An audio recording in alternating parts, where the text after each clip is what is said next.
Hey guys, it's Dr. Bickling from Own It Dental. As always, here's my contact information if you need to get a hold of me. And if you guys are enjoying these videos, please do hit that thumbs up button. It's right down below. It's the fair thing to do. Speaking of fairness, today we're going to talk about internal and external fairness as it applies to finding and hiring new employees. So let's dig into it.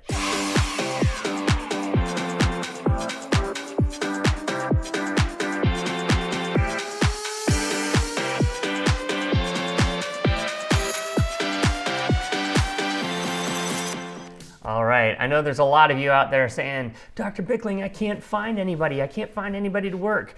And I know the struggle that you're going through. But today we're going to talk about a concept called internal and external fairness that you can use to attract more employees than you can handle. So let's dig into it a little bit here. So this concept comes from the book Drive by Daniel Pink. And if you haven't read it, I'd say go ahead and grab that book and read it a few times. This is probably the book that I've read more than any business book out there. Now, one of the things that he talks about in this book is the concept of internal and external fairness. Let's dig into that a little bit. So internal fairness, as it names, is fairness within your organization. So people within your organization that are doing the same job, basically having the same results, same qualifications, should get paid about the same.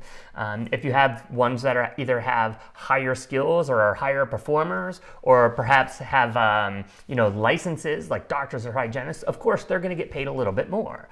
But internal fairness is basically if anybody within your organization is doing roughly the same job and has roughly the same outcome and roughly the same responsibilities, they should get paid roughly the same. But then there's also the concept of external fairness, that if somebody within your organization could go across the street and do the same job, they should get paid roughly the same as the person across the street. And if you violate any of these internal or external fairnesses, you're going to have an angry or upset employee on your hands. So we need to have our eyes on the marketplace that we're paying our people fairly and roughly the same within our organization, but we're also paying them roughly the same as they could make across the street. And you say, well, Dr. Bickling, I'm doing that, but I still can't find anybody. Wrong. You can't find anybody willing to work evenings and weekends and bring on those additional hours and additional shifts for the same amount of money that they could make working Monday through Thursday someplace else. So if somebody has a choice of working for you and you're open evenings and weekends, but they could make the same amount of money working someplace else Monday through Thursday, 8 to 4, which do you think they're going to choose?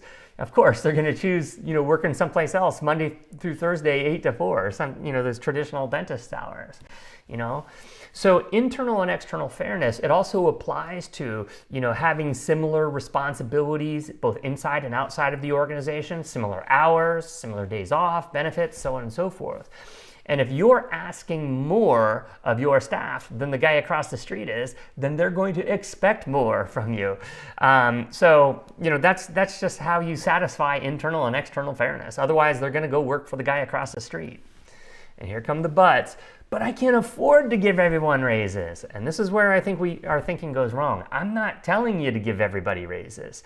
There's no reason to give everybody raises, especially if they're working Monday through Thursday, 8 to 4, just like they would work anywhere else. Or Monday through Friday, 9 to 5, something like that. There's no reason to give anybody raises during those working hours.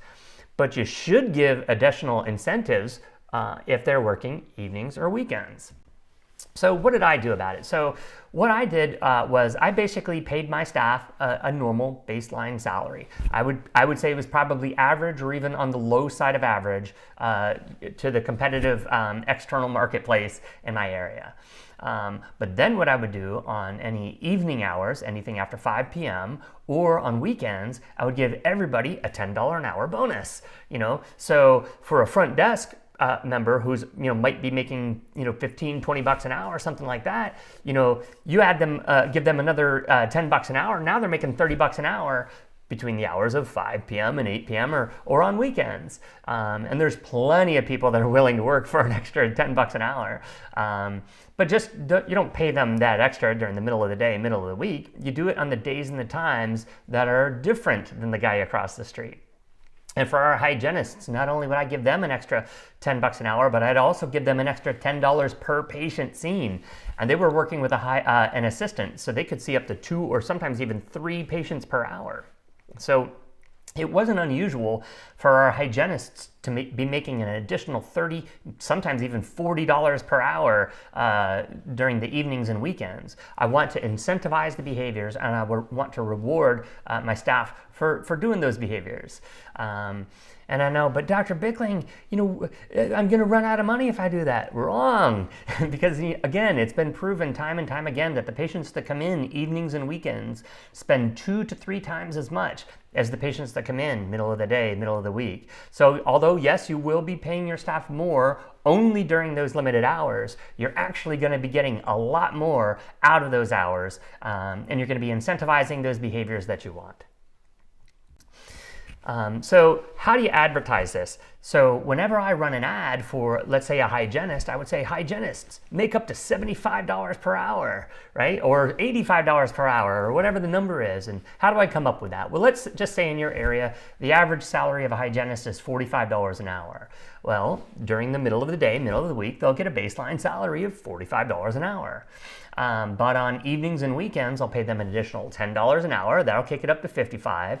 And they could see, because they're working with an assistant, they could see easily 2 patients per hour. So that's an additional $20 on top of that. We're making it $75 per hour. So if you put an advertisement for a hygienist saying make up to $75 an hour, or make up to $80 an hour, $85 an hour, something like that, trust me, your inbox is going to be filled with a lot of resumes. And what ended up happening is, I had my core group of hygienists that would work with me full time, but I started developing relationships with a lot of part-time hygienists. I had probably close to a dozen part-time hygienists who may have only worked 1 or 2 evening and weekend shifts per month. But they had a full-time job someplace else. Maybe they were making more money working full-time at the guy across the street. But they would come in, 1 evening shift a week, or 1 weekend shift a month, or something like that. We just paid them the extra bonus. They worked a few hours, and they made a lot more money than they could have made otherwise. The other side benefit of that is if any of my regular hygienists needed to take some time off, I didn't have to shut down hygiene, or I didn't have to scramble and find a temp. I had a lot of part-timers that can come in, and they would gladly fill in the gaps and help us out because they just became part of the team. They became part of the family. So don't be afraid to have relationships with a lot of part-time hygienists and assistants and so on and so forth.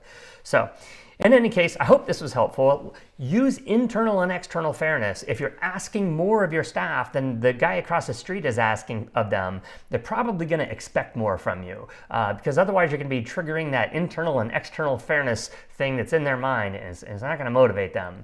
We want to motivate them and incentivize them for the behaviors that we want. So again, I'm Dr. Bickling. Here's my contact information. I hope you enjoyed this video, and I'll see you on the next one. Talk to you soon. Bye. If you enjoyed this video and want to see more content like it, go to ownitdental.com or click the link above and check out my services. I have dozens of hours of training videos and have negotiated reduced lab fees for all my clients. So if you want to get out of the dental chair and start owning your business, go to ownitdental.com and check out my services, and I'll see you soon.